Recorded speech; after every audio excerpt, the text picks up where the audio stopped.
So we're going to demonstrate removing the components from the T8 machine this morning. So we're going to start with a hopper and then proceed forward to the trays and then the sensing head. And that's the way we remove the parts from the machine. So starting with the hopper itself, that comes off quite simply.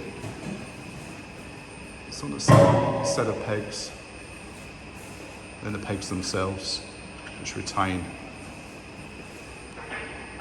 inserts into the main hopper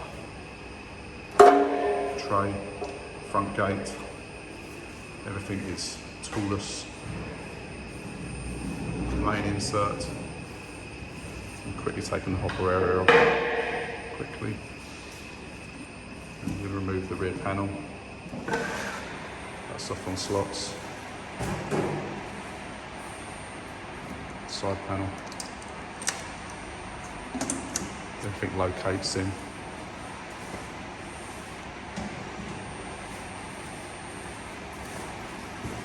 And the side panel. Then just one knob to take that off.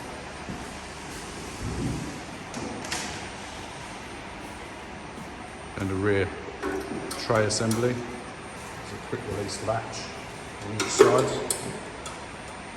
Goes into a move, and that's on pegs. So the machine's quite quick to disassemble. And the front tray, that's on 4 quick release latches.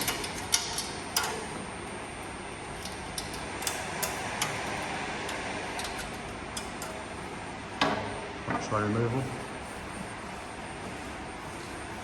The system hasn't had the vacuum fitted at the moment, but that's another option.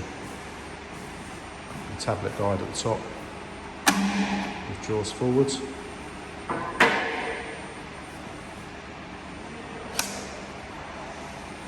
Sensor guide. Front window.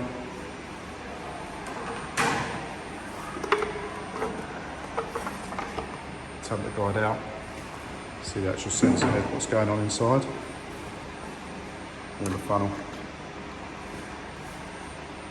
You can take a step further and remove side windows and the blades, but we'll leave them on. Some customers obviously remove the blades, but we'll keep those in place. So machine completely stripped down quickly within 3 minutes. If they have another set of contact parts they want to place on the machine, once you've taken the blades off, put the parts back on. It might take a little bit longer to put them back on. You're probably done in 10 minutes, on and off.